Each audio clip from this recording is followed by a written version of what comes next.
It's Tuesday, March 27th. I'm back from a long weekend, and I'm going to resume the wood burning on the Redhead Drakehead. I'm going to be taking the third pass, which is going to be the final pass, and get everything cleaned up so that I can start painting. I need to check my heat.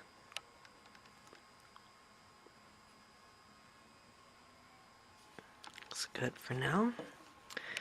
So I've talked about the third pass a few times as I was making my second pass, and this is the pass that I will look at the head from all kinds of different directions, not from just above and from the sides and from the back.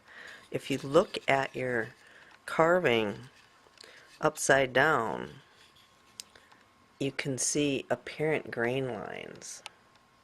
I'm pretty sure you can see those grain lines in the head.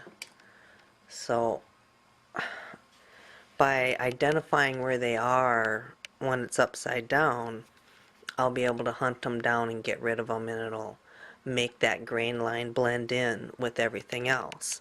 As you can see, here's a grain line right here, and you can see how the wood burner rode up on top of the grain line as I burned these clumps of feathers when I was burning the back of the head.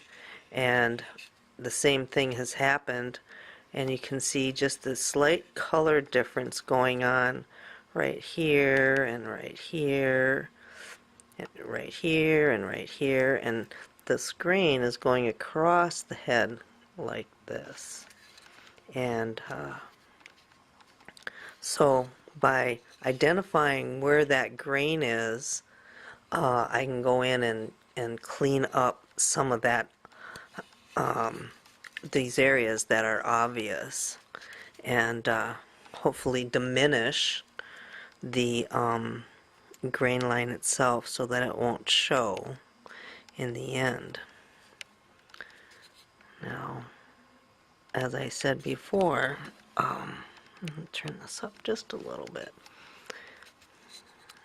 The tool tends to ride up on top of the grain line. So I'm following a grain line all the way through here to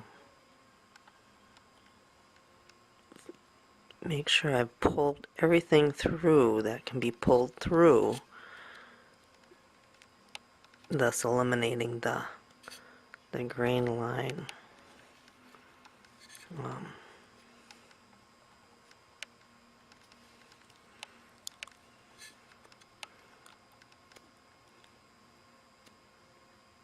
And the wood is a different hardness on these grain lines, so sometimes can take some pressure to power through it.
Well, chances are people aren't going to be looking at this piece upside down like I am to hunt down the grain lines.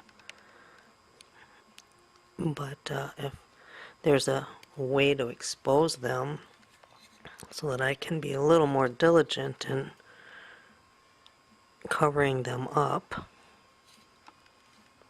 all the better my job will be when I'm actually painting.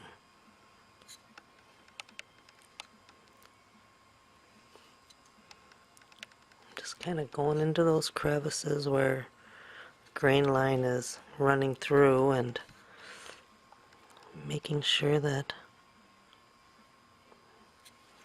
they've got as much depth as everywhere else.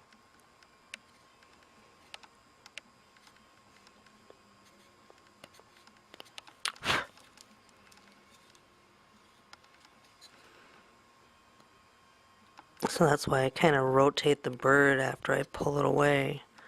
I'm trying to get the light to hit onto those grain lines.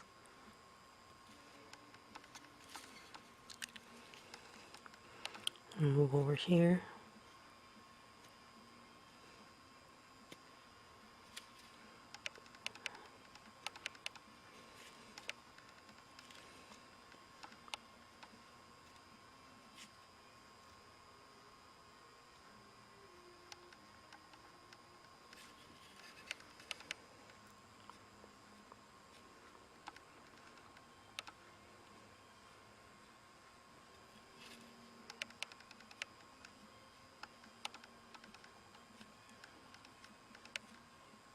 There's a grain line going right across the forehead here.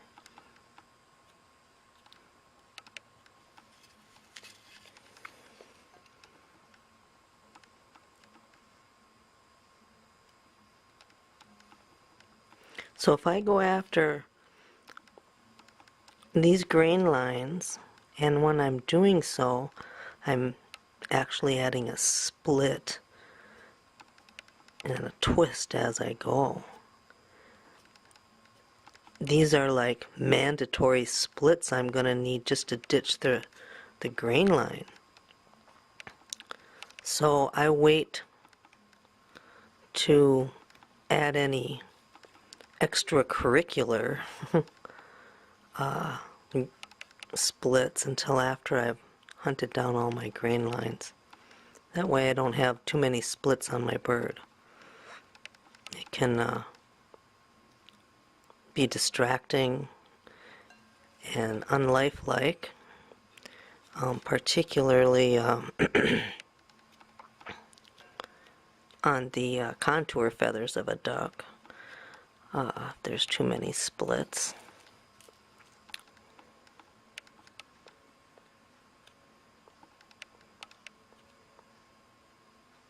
So, where I can see my grain line going through, I'm coming back and just splitting it up a little bit more there to hide it.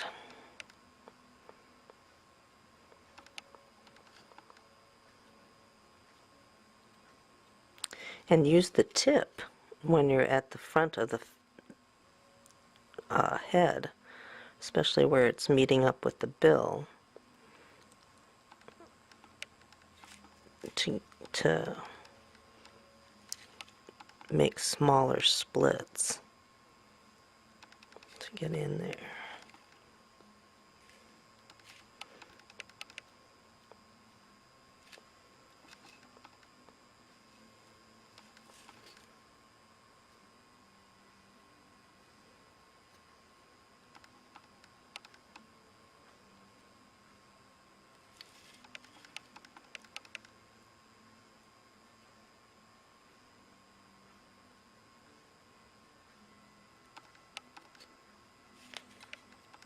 And some might say this is excessive or obsessive. And for some it might be, but in the end, when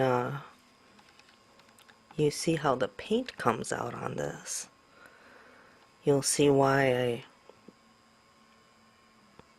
don't mind going to the extreme. When you're painting in oils, and you've got all of this fine wood burning, there's not a whole lot of detail to be added with your paint. I mean, you're done all the detail that's needed on this bird.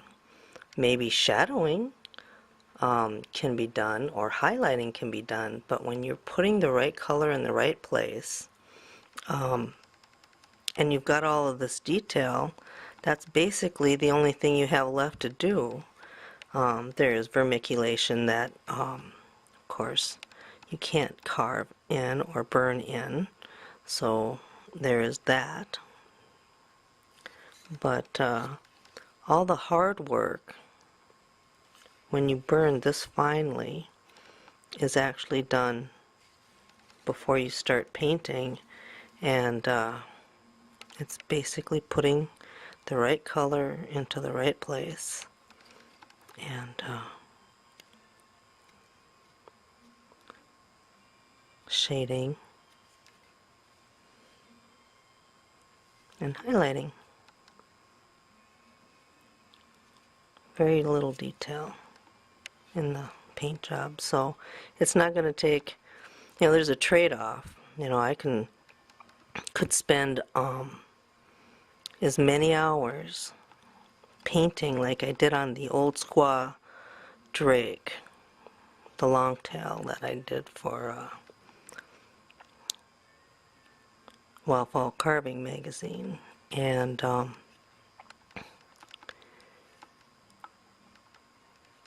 so the trade-off is I don't have to spend all the hours putting in painted detail because I've already included the detail in the wood burning, so the painting is going to go considerably faster. You'll see. It certainly isn't going to take 27 to 30, 35 videos to get it covered like the wood burning has.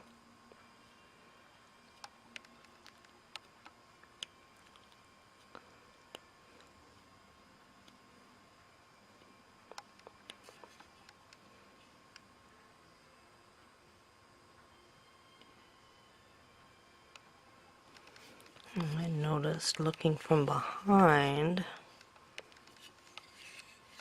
maybe I took care of it already.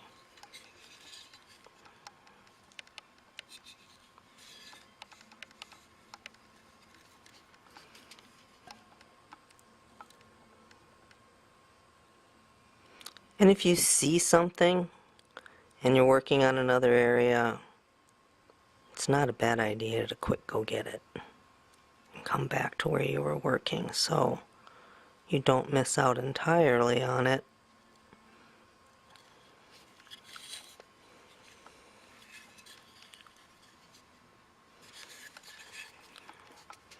And right up inside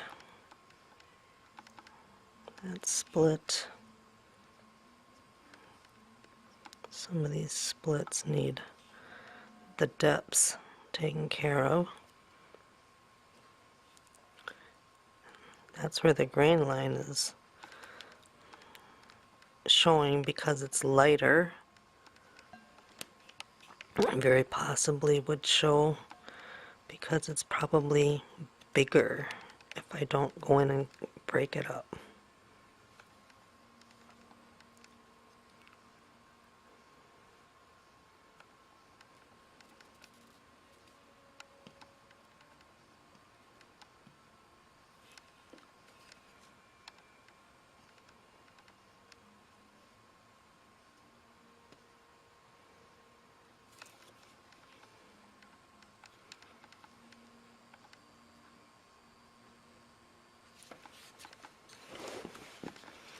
So basically there's not a whole lot of rhyme to reason on the third pass. It's just a matter of really close inspection, bringing your lines all the way up to where they're supposed to go.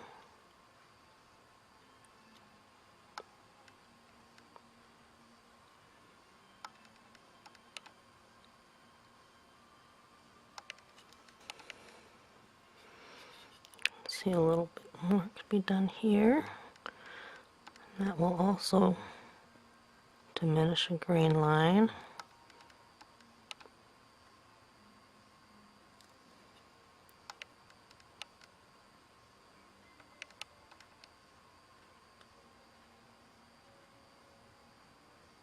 They're little tiny face feathers here, so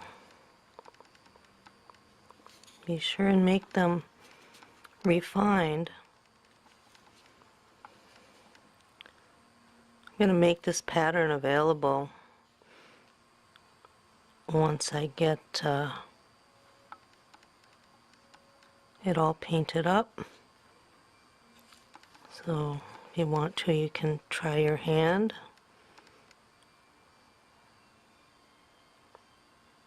Having all of this instruction to work by.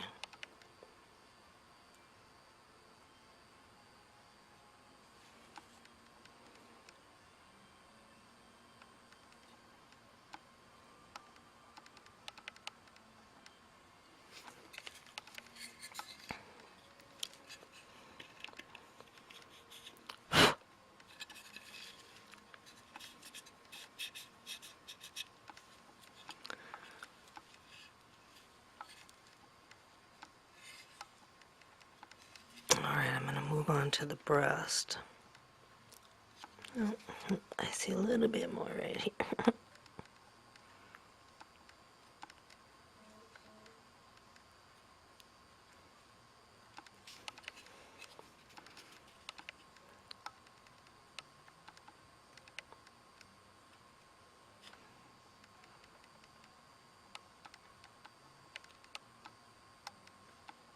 So from above I'm looking, and in some of these deep crevices I'm adding another barb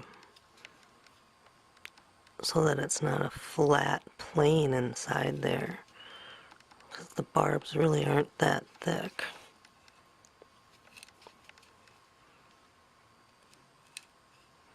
There's a little bit of a grain line going on here.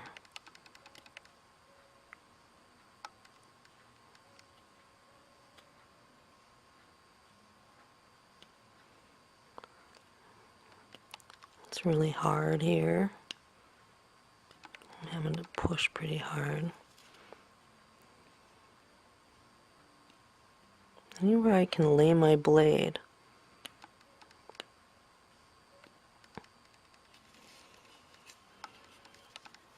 And split it up. I do.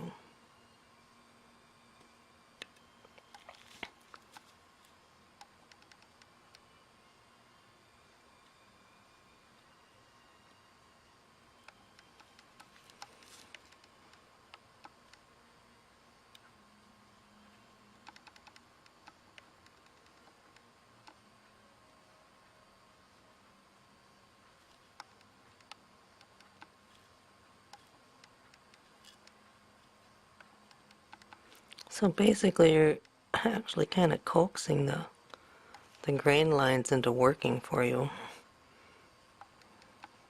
instead of against you.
So, a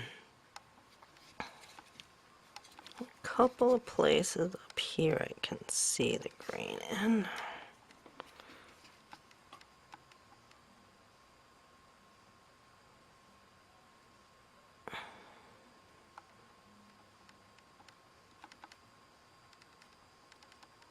course, you don't want to go hog wild and only burn along that grain line like really heavily, then it'll really show. I mean, what you're doing is you're trying to blend it all in. So you have to go back with an equal amount of depth and add some splits in those areas you can see the grain line is trying to, or is actually predominating.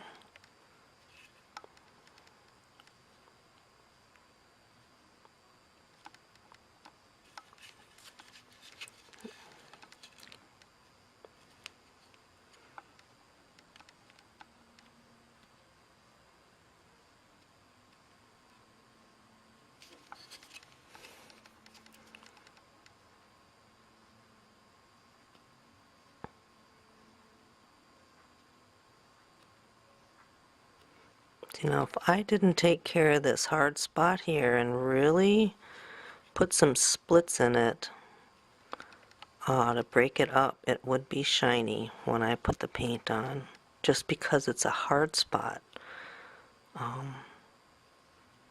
So pay particular attention to hard spots so that you don't get caught with the shine of one working against you on your painting.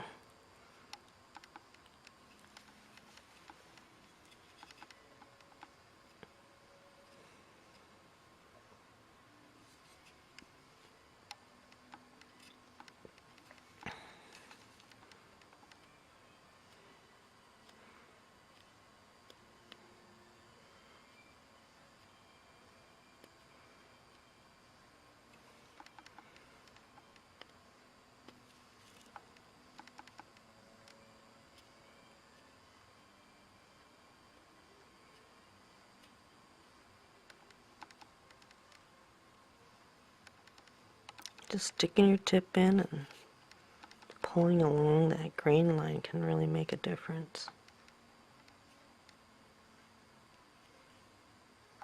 Slight twist.